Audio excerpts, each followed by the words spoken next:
What's up everyone, it's the Law School Lumberjack. Today we're going to be dealing with a contracts case, Foakes and Beere. Now this is a case that you'll probably be dealing with in the first semester of your contracts course. It has to do with the doctrine of consideration. The reason I thought this case would be helpful to touch on this channel is because it can be a difficult case to understand.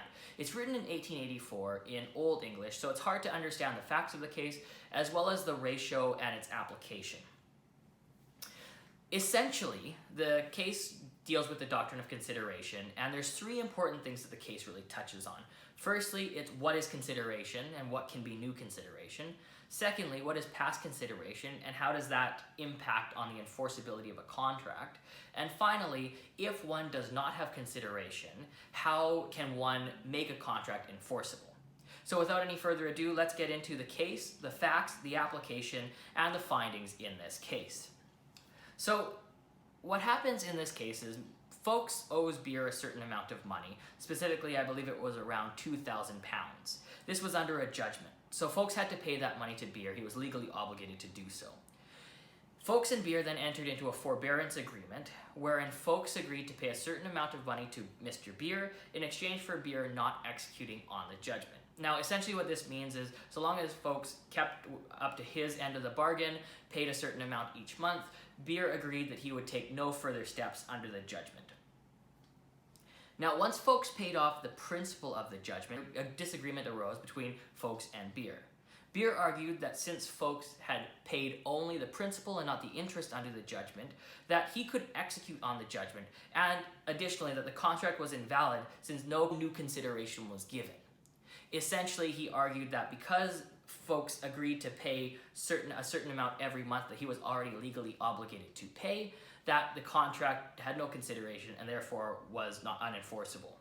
Conversely, Foakes argued that the contract was valid and that Beere could not execute on the judgment. As I'm sure you can glean from the case, the court agreed with Beere. They held that there was no consideration.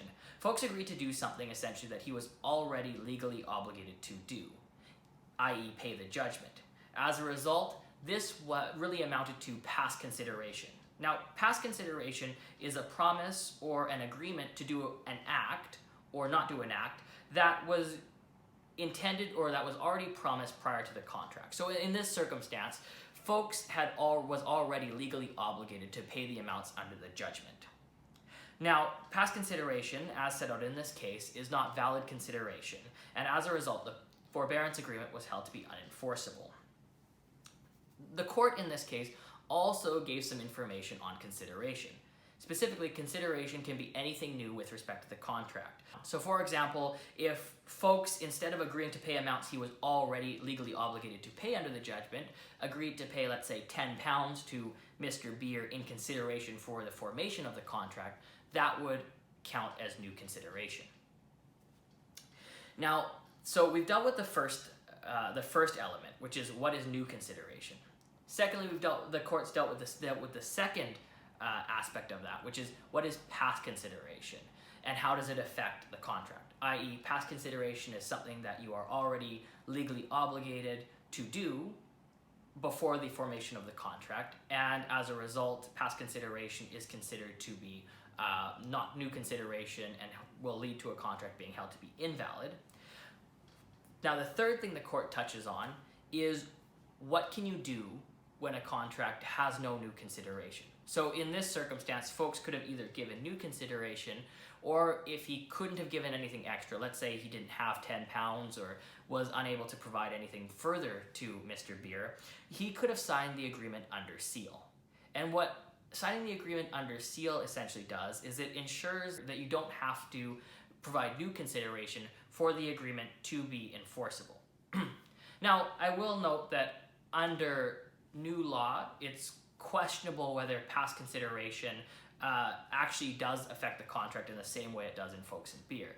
However, that's a question for another day. With respect to Foakes and Beere and in your courses, just remember you need new consideration for a contract. Past consideration generally is not sufficient, and as a result, if you find, when you're writing, let's say, a law school exam, if you find a fact scenario where the consideration is not new or is past, the way around this is to suggest or to advise that the agreement should be signed under seal. Thank you very much for watching. Feel free to hit the subscribe button and the like button. Thank you. Bye-bye.